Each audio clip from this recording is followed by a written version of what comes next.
Primary Science Learner's Book. Okay, so today we're going to be doing force meters.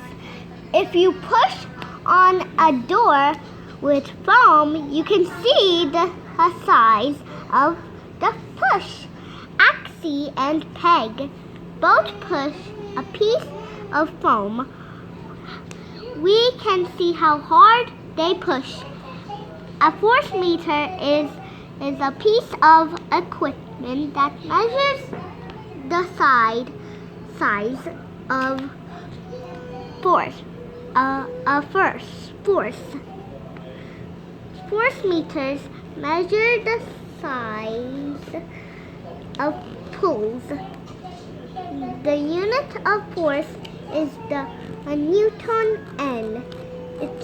The unit is named after the famous scientist Isaac Newton, who did a lot of work on forces. Force meters measure the size of pull. Sir Isaac Newton.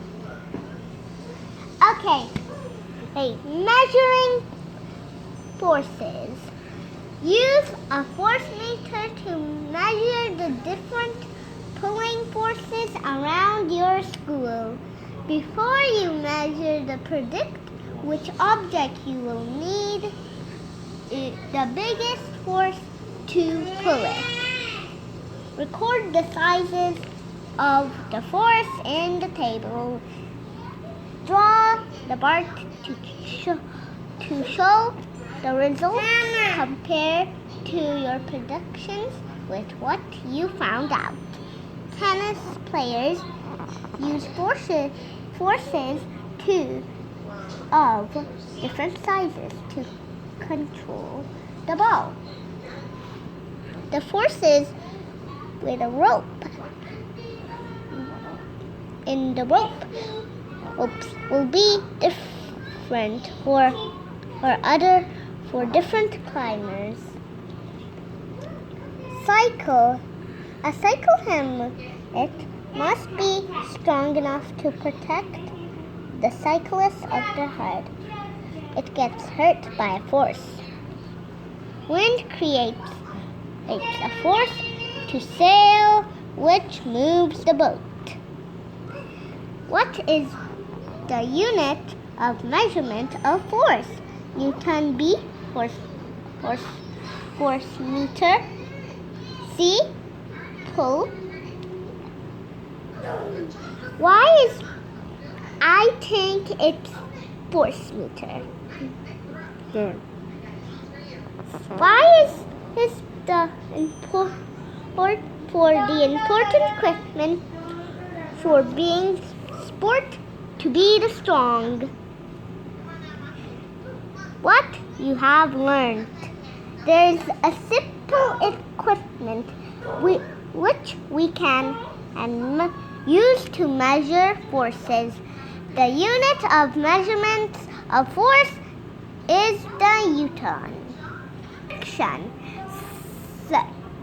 Friction is a force that acts when two surfaces are rubbed together. Some materials cause more friction than others. You can rub your hands together and feel them rubbing and getting more. Like that. So, rub your hands together and feel them and getting more.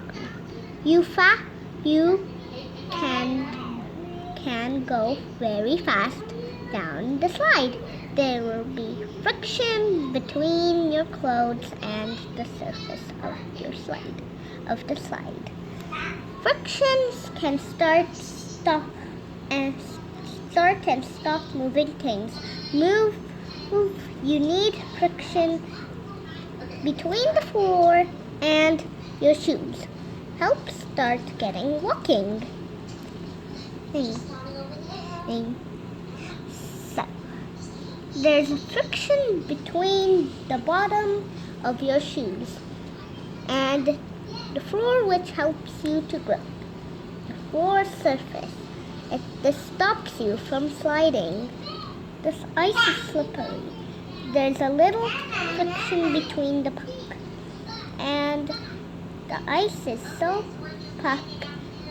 It's easily when you get hit by a player's stick. If you roll something across the surface, friction will cause it to slow down. It will stop some point. Friction will also help things to change direction. The friction